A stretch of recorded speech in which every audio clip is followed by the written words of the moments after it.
Welcome back, everyone. Ready for another deep dive? Always. Okay, so today we're diving into something, well, kind of profound, but also really simple. I like those. It's all about the power of saying no. The power of strategic deletion. It's actually the 10th principle in Paul Robinson's Exceptional or Nothing. Oh, yeah. Big fan of his work. Me too. Such a good book. And this principle really got me thinking. How so? Well, at first it seemed a little counterintuitive. Oh, yeah. Yeah, you know, the principle is apply strategic selection through deletion. Right. And I was like, wait, shouldn't achieving excellence be about doing more, not less? You know, that's a really common misconception. Is it? Yeah, people think it's about doing more. Right. More is always better, that kind of thing? Exactly. But think about it like a sculptor. Okay. They start with a big block of marble, and they chip away everything that isn't the statue. Okay, yeah. Yeah. So they're actually defining the masterpiece by what they choose to remove. Oh, that's a good point. Less is more, right? Okay, yeah, I'm starting to see it. Yeah. So it's about being intentional with what we keep, Absolute. not necessarily just doing less overall. Right. And speaking of sculptors, Robinson actually uses Michelangelo as a prime example in the book. Oh, yeah. Great example. He actually destroyed some of his own work, right? He did. Can you imagine? That level of self-critique. I know. I mean, the guy was a genius, but he was also super protective of his legacy. Makes sense. Like, if a piece didn't meet his standards, Yeah. he'd rather it didn't exist at all. Wow, that's pretty intense. It is. But it really makes you think about, Yeah. the thought that goes into shaping a body of work. Like what truly represents you as an artist. Exactly. It's almost like a chef carefully plating a dish. Oh, yeah. Good analogy. They're not just piling on ingredients. Right. They're choosing what to include. To showcase the flavors. Exactly. And this isn't just limited to artists, you know? Think about authors like Tolstoy. Okay. He spent years revising his manuscripts. Wow, years. Wow. Year. I guess when you're writing something like War and Peace, you kind of have to. Right. And Emily Dickinson. Yeah. She only published a handful of poems Really? while she was alive. So they were all practicing this kind of... Strategic deletion. Yeah, choosing quality over quantity. Absolutely. Refining their message. Until it was truly impactful. That's powerful. It is. And that's where the real power lies. It's not about being lazy.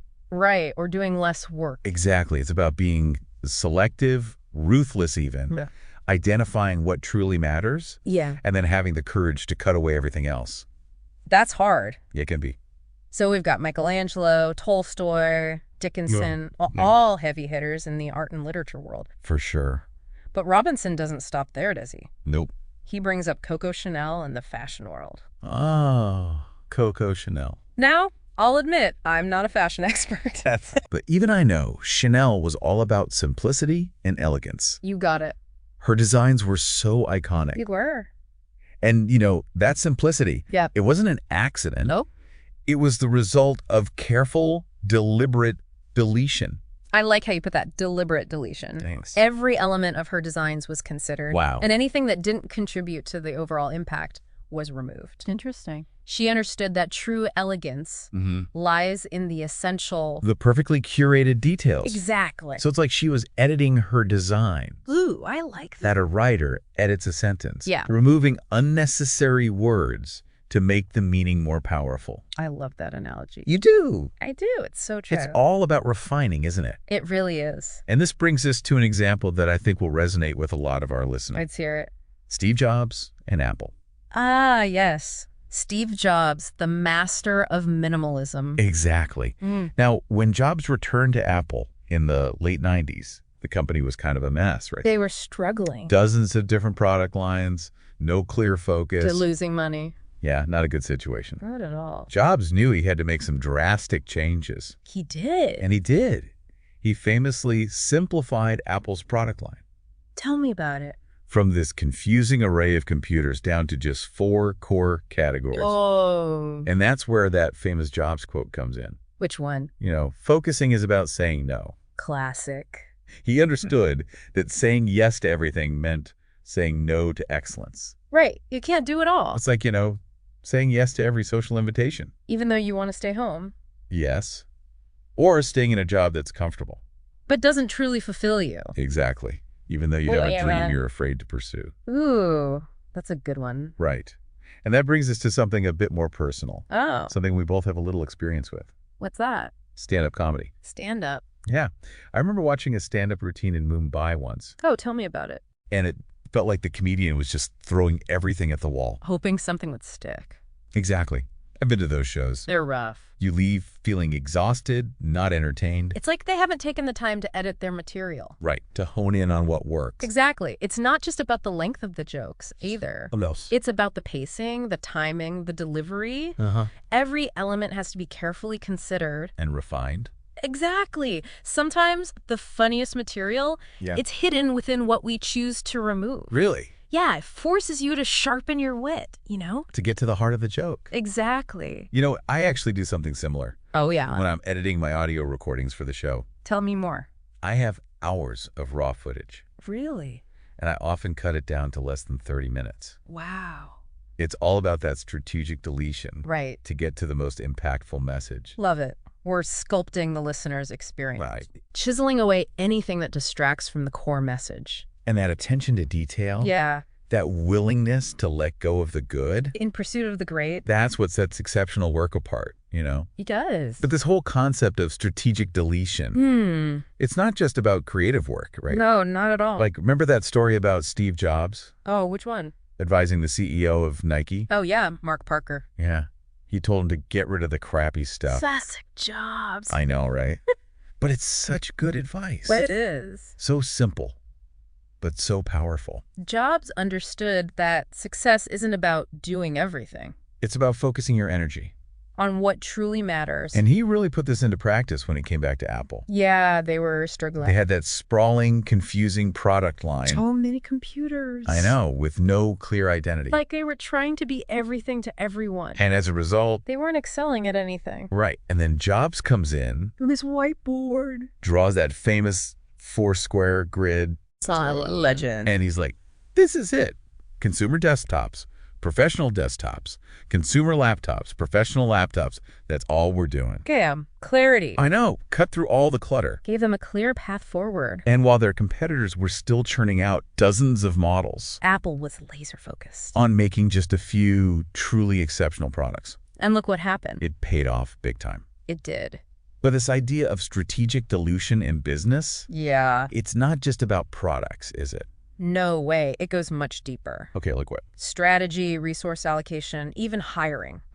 Interesting. It's about being selective with your investment time, your energy. Focusing on the initiatives with the biggest impact. Exactly. It's like deciding what to plant in your garden, right? Oh, good analogy. You have limited space. So you choose the crops that will thrive. And bring you the biggest harvest. Exactly.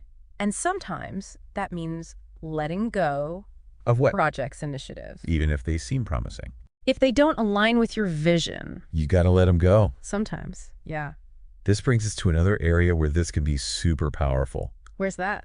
Our personal lives. Oh, I like this. We're bombarded with so much information these days. I know, it's overwhelming. It's like we're trying to drink from a fire hose. Constantly. Information, news, social media, emails. It's exhausting. It really is. What if we applied this principle to our information intake? What do you mean? Being more intentional about what we let into our mental space. Curating our information diet. Exactly. Just like we'd curate our food or wardrobe. Love that analogy. So instead of mindlessly scrolling through social media for hours, right, maybe we spend 30 minutes reading an article. Or listening to a podcast. Exactly. Choosing quality over quantity. Depth over breadth. I like that. And it's not just about information either. It's about commitments, relationships, even our own thoughts and beliefs. All of it. It's about taking a step back and asking ourselves, what are we holding on to? That's no longer serving us. Powerful question. It could be a toxic friendship, a limiting belief, a bad habit. Anything that's draining our energy. Preventing us from moving forward. Like clearing out clutter in our homes. To make space for things that bring us joy. I love that. And speaking of letting go, Robinson says something really interesting in the book. What's that? About saying no to good things. Okay. In order to say yes to great things. Ooh, that's good. I know, right? It's so easy to get caught up in the good. The things that are fine, that we feel obligated to do. Exactly. And we miss out on the truly great opportunities. The ones that could have a bigger impact. You know, I've definitely struggled with that. Tell me about it. I used to say yes to everything. Every request, every invitation? Every opportunity.